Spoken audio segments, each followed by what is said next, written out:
오늘 첫 번째로 얘기할 영화는 네오소라 감독의 해피엔드입니다. 네. 작년에 부산국제영화제에서 상영이 돼서 큰 각광을 받았고요. 얼마 전에 개봉해서 네. 굉장히 좋은 반응을 이끌어내고 있어요. 네. 그리고 두 배우와 감독이 이제 내한해서 GV랑 여러 가지 행사들을 했는데 관객들의 반응도 되게 좋고 4, 5월에 일본 영화 중에 가장 주목받은 작품 중에 하나가 아닌가 싶고요.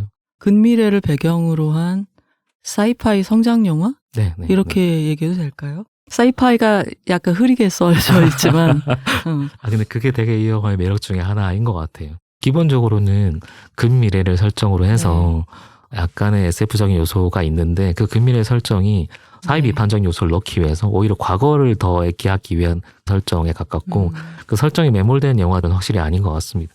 전체 틀로 보면 이 영화는 확실히 성장 영화 쪽에 훨씬 더 가깝고 고등학교 3학년생들이 주인공이에요. 전체 멤버가 5명인데 음악 동아리에 속해 있는 학생들이 EDM을 틀어주는 클럽에 들어갔다가 경찰이 단속을 나오는 바람에 잡히는데 그때 눈여겨본 DJ가 음악이 든 USB를 주고 그 음악을 마저 즐기고 싶어서 학교의 동아리실 거기 와서 음악을 즐긴 다음에 그냥 안 가고 장난으로 교장의 세차를 세로로 세워놓는 장난을 한 거예요. 근데 분기탱천한 교장 선생님이 인공지능 감시체제 파놉티라고 하는 감시체제를 도입해서 이렇게 스캔해서 뭐 이성교제를 하고 있다거나 쓰레기를 틀린 곳에 버리고 있다거나 그런 걸 하나하나 잡아내서 바로바로 벌점을 매기는 그런 시스템을 정립을 하고 여기에 강력하게 반발하는 정치적으로 각성한 친구가 있고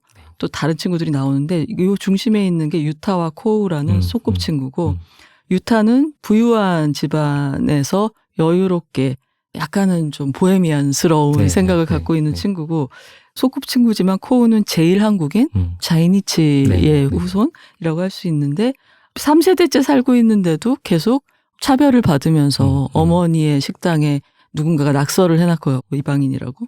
그런 좀 전투적으로 살 수밖에 없는 조건을 갖고 있는 친구예요. 그래서 둘은 지금까지는 어떤 위화감 없이 잘 지내왔지만 고3 사회에 나가기 직전이잖아요. 그때부터 서로의 사회 변화에 대한 태도가 다르다는 걸 알고 앞으로 우리는 함께 할 수 있을까 어떤 식으로든 그런 의문을 품게 되는 게 제일 중요한 이 영화의 얘기라고 할 수 있겠죠. 길이 갈리기 시작하는 그 과정들을 보여주는 영화라고 할 수 있고 기본 구성은 청춘 성장물에 가까워요. 거기에 이제 디스토피아 SF물이라고 하면 요 AI 감시 체계가 영화에서는 자세히 나오진 않지만 학교 바깥에는 일상화되거나 당연화된 기술인 것처럼 보이고 학교에는 그걸 도입하고 있진 않았는데 이놈들 봐라 라고 해서 이제 도입을 하니까 학교가 좁은 사회가 돼서 이제 그걸 적나라하게 보여주는 그런 형태인 거죠. 그리고 외부적인 힘으로서 환경이 무너진 결과로 나타나는 지진이란 요소가 굉장히 인상적으로 들어와 있죠. 이 영화의 원래 제목이 지진이었다고 해요. 그래요? 영화 내에서 지진 현상과 트라우마를 주제로 다루지는 않잖아요. 근데 그게 상당 부분 모티브가 된 건 사실인 것 같고 그래서 원래는 지진이었다가 트라우마를 직접 건드리고 싶진 않아서 감독님이 나중에 제목을 바꿨다고 합니다. 근데 이 영화를 그냥 큰 키워드로 하나 만든다고 하면 사실 이야기도 상투적이고 사회 비판적인 요소도 되게 날카롭지는 않아요. 근데 일본에서 이 정도면 되게 예민하게 포착을 했다. 그러니까 좀 더 이거 이상한 사회야 라고 하는 감각으로 접근하는 영화긴 한 것 같고요. 근데 이분이 매우 예민한 사람이라고 느껴지는 것 중에 하나가 이 지진에 대한 감각. 이게 곧 감시라든지 아니면 미래에 대한 불안이라든지 요거와 그냥 등치되어 있는 영화인 것 같아요. 부정적인 요소 하지만 그걸 당연하게 받아들이고 있는 사람들 그게 이상해 라고 보는 청년들일 수도 있고 그 사회에서 외부로 밀려나고 있는 아웃사이더 취급을 받는 혹은 여전히 난 여기 몇 세대째 살고 있는데 차별을 받고 있어 라고 하는 사람들이 이제 그 이상함을 좀 더 강렬하게 반응을 하는 거죠. 네오소라라는 감독의 위치도 분명히 있겠죠. 사회생활 오래 하시기도 했고 약간의 외부인에 가까운 성격이긴 하시니까요. 그래서 오프닝부터 인상적인 몇몇 장면들이 있었어요. 영화 초반에 작은 지진이 발생하면 무음 상태라고 해야 될까 정지시키는 장면이 있잖아요.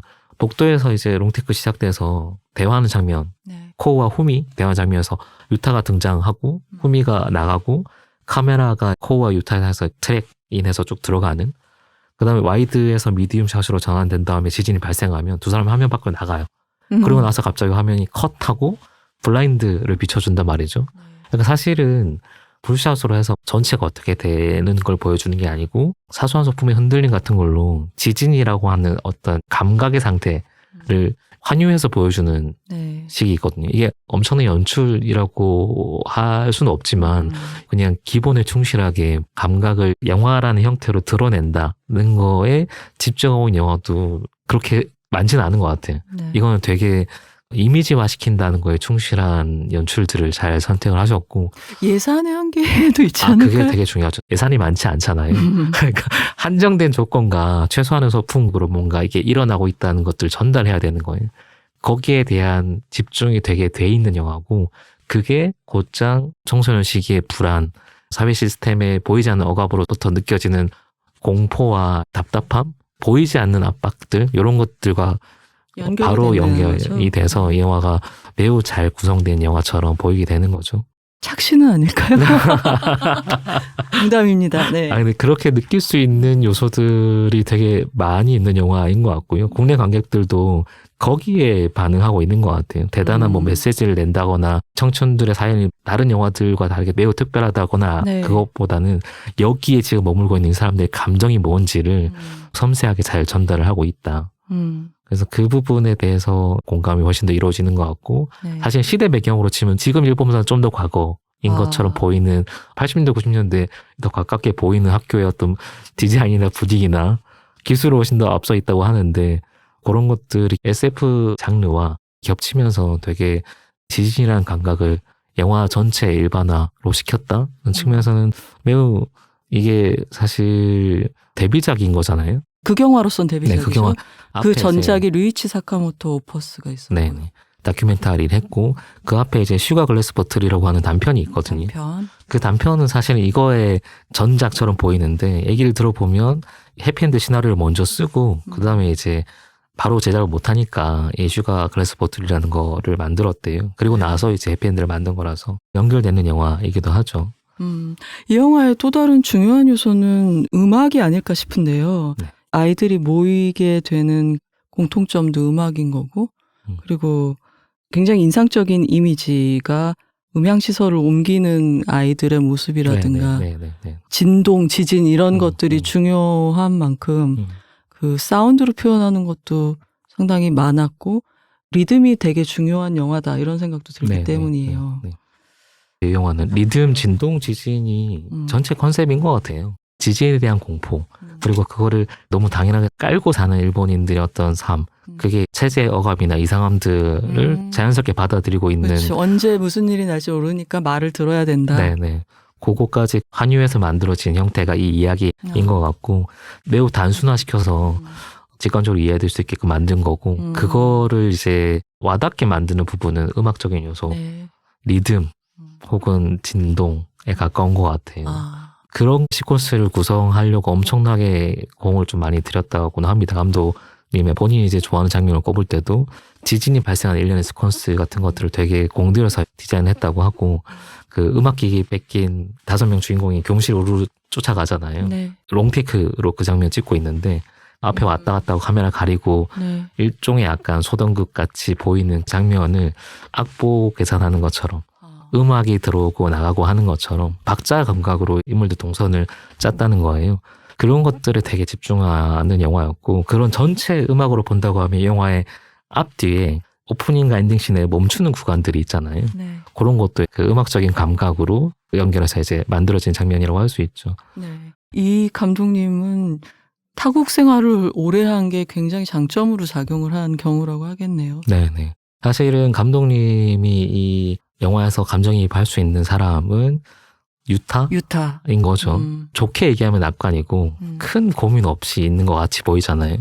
근데 이 영화 전체에서 세 부류의 사람들을 나눈다고 하면 저항하는 사람들, 이 체제가 잘못됐다, 부당한 처우를 받고 있다라고 느끼고 있는 사람들이 저항 세력인 거고, 코도 되게 소극적인 저항인 거고, 후미라는 여학생이 아주 적극적인 저항을 하는 사람으로 나오죠. 그리고 나는 그냥 큰 문제 없는 것 같아. 나한테는 피해를 주지 않아. 라고 해서 그냥 체제에 순응한 사람들이 대부분의 일반 학생들인 네. 거고, 그 중간쯤에 있는 사람이 사실 유타거든요. 유타는 얼핏 보면 아무것도 안 하는 것처럼 보이는 사람이에요. 근데 사실은 유타는 감각적으로라고 해야 될까? 이걸 거절하는 쪽에 가까운 거예요. 그게 거절하는 양식이 코우나 아니면 당사자들처럼 투쟁하거나 아니면 직접 얘기하는 방식이 아니고 거기서 피해버리는, 도망치는, 이 체제 바깥에서 뭔가 탈출을 찾으려고 하는 그런 형식으로 나타나는 거고, 그게 이 영화에서는 이제 음악으로 압축이 돼 있는 거죠.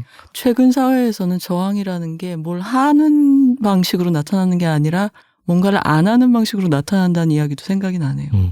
그렇게 안 하는 방식으로 체질적인 저항을 하고 있는 사람인 거고, 내추럴 본 아나키스트에 가까운 거죠. 이 사람은 사실은 안전한 위치에 있는 사람에도 불구하고 그걸 자기가 본능적으로 못 받아들이는 사람인 거고, 그게 감독님의 상황이나 아니면 시선들이 확실히 투영되어 있는 것 같아요. 네. 그래서 전체적으로 보면 5명의 청춘 남녀가 일련의 상황과 소동을 뚫고 어떤 결말을 맞이한다, 각각 다른 길을 걷는다가 스토리 라인이긴 하지만 전체를 다시 이끌고 가는 거는 유타인 거고, 네. 유타의 안티테제 혹은 그림자처럼 나오는 게 이제 코우라는 학생인 거죠. 둘은 아무래도 한동안은 각자의 길을 가야겠죠. 네. 영화 끝나고 나서 GV나 아니면 인터뷰 통해서도 제일 많이 나온 질문이 그거였대요.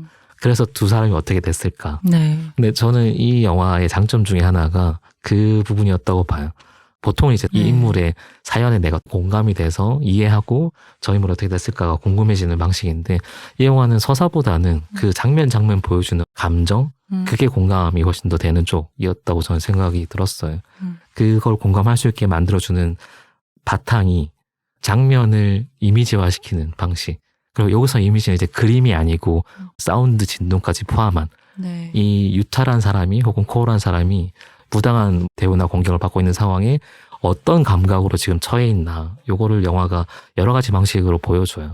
거기서 공감들을 일으키는 것 같습니다. 네. 그러다 보니까 결국 두 사람이 안 볼 것 같은 상황에 처했을 때 뒤가 어떻게 됐을까, 두 사람이 어떤 상황으로 길이 이어질까가 궁금하게 만드는 것 같고, 이게 청춘물의 기본 원칙이기도 하겠지만 어린 시절의 친구들이 되게 끈끈한 이유 중에 하나가, 어린 시절에는 약간 나도 내가 뭔지 잘 모르겠고 서로 뒤엉켜서 섞여서 우리는 한 덩어리야 라고 착각할 수도 있는데, 나중에 성장하다 보면 사실은 보이지 않는 뭔가 다양한 요소와 압력과 내가 태어난 사회적 위치나 이런 걸로 인해서 어느 정도는 규격화가 돼 있단 말이죠. 이건 묘사가 계속 되고 있어, 이 영화에서는. 그렇게 우리가 한 덩어리가 아니고 다른 형태라는 걸 인지할 때 충돌이라는 게 발생하는 거죠. 유타 코어의 충돌도 사실 그런 거였던 것 같고, 우리는 같은 가치관이나 일타라는 형태도 이제 EDM 음악 들으면서 이제 취향을 공유하면서 우리는 같은 사람이야 라고 느꼈는데 사실은 달라라는 게 점점 드러나는 거잖아요. 거기서 이제 충돌이 발생하는 거고, 결국 그걸 어떻게 받아들이냐가 어른이 되는 과정인 것 같습니다. 이 영화는 이제 최종 과정까지는 보여주지 않고 각각의 어떤 선택들을 보여주는 거죠. 근데 다 보고 나서 저의 큰 인상은 정석적인 성장 영화였다는 것 중에 하나가, 본질적으로 유타나 코우는 저는 같은 계열의 사람처럼 느껴졌어요. 형태는 달라서 충돌하는 것처럼 보이긴 하는데 결국은 유타가 선택하는 쪽은 침묵하고 동조하고 시스템에 그냥 반항하지 않는 쪽이 아니고 사실은 가장 강렬하게 충돌을 하고 있는 쪽인 거죠, 유타가. 그거에 입각한 어떤 선택을 하게 되고, 그 선택을 봤을 때 나머지 사람들도 아, 얘가 어떤 애구나 라는 것들을 좀 더 생각하게 될 것 같습니다. 그래서 이후에 두 주인공 배우들도 여러 번 답변을 하던데,